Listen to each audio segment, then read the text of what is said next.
पिछला सप्ताह हुआ था। पीडीसी में बहुत सारे भाई भाग लिए थे। भाग लेने के बाद भाइयों का अनुभव जो लिख के आप देते हैं, पढ़ने का मौका मिलता है। पता नहीं वो कौन सी अदृश्य शक्तियां है कि सबकी ताकत कलम में उतारती है और एक रूप बना देती है इस युवा मंडल के पर्सनालिटी डेवलपमेंट कोर्स का, जिसको शॉर्ट में पीडीसी कहते हैं।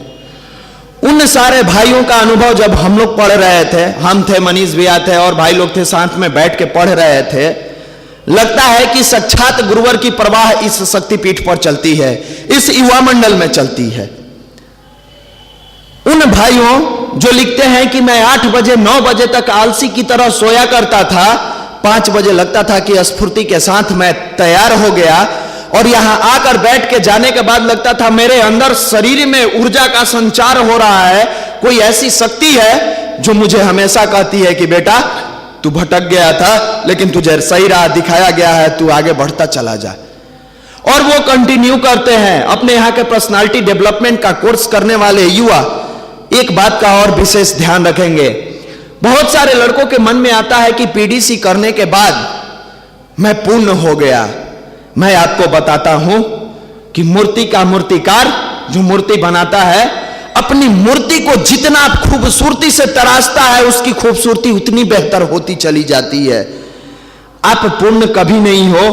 पूर्णता के बारे में अगर आप सोचते हैं तो एपीजे अब्दुल कलाम से सीखे, जो लिखते हैं कि मैं बचपन में विंग कमांडर की नौकरी को पाकर खुश होना चाहता था और उसमें मैं असफल हो गया।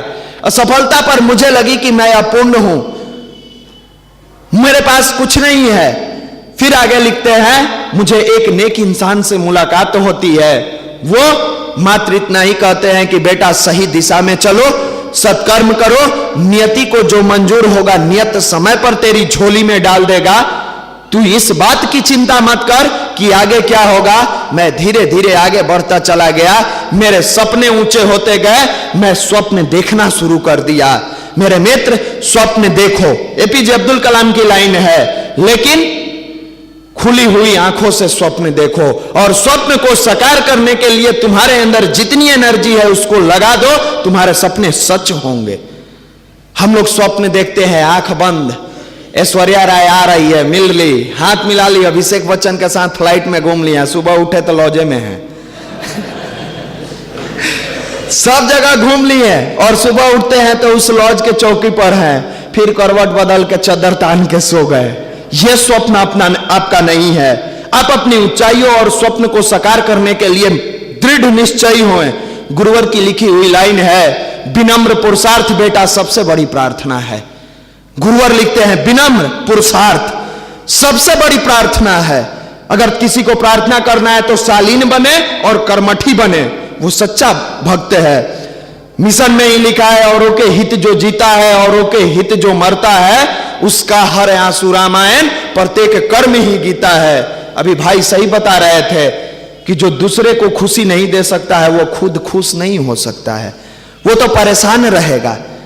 आप दूसरे को परेशान करेंगे, तब न्यूटन्स का 3rd लॉ नहीं पढ़िएगा, क्रिया तथा उसके विपरीत प्रतिक्रिया बराबर तथा विपरीत दिशा में होती है। आप दूसरा के परेशान किए, आप खुद परेशान होइएगा। इसलिए हमारे जितने भी भाई यहां आते हैं, कम से कम इस बात का संकल्प लें कि हम युवा मंडल को सुदृढ़ बनाने के लिए अपने जैसे भटके भाइयों को, खास करके सबसे ज्यादा नैतिक जिम्मेवारी पीडीसी करने वालों पर है, क्योंकि संडे को आने वाले तो थोड़ा बहुत समझ पाते हैं, जो अपने यहां से पीडीसी का कोर्स करते हैं पर्सनालिटी डेवलपमेंट का, वो पूर्ण रूबरू हो जाते हैं कि युवा मंडल है क्या, युवा मंडल में आने का लाभ क्या है और युवा मंडल युवाओं को कैसे बचाता है। उनकी नैतिक जिम्मेवारी बनती है कि आप युवाओं को लाए। बहुत समय नहीं लेते हुए अपने ही बीच के भाई जो हिंदुस्तान के चर्चित पत्रकार हैं आपके बीच आएंगे। आदरणीय उज्जवल भैया आपका मार्गदर्शन करेंगे। आदरणीय उज्जवल भैया।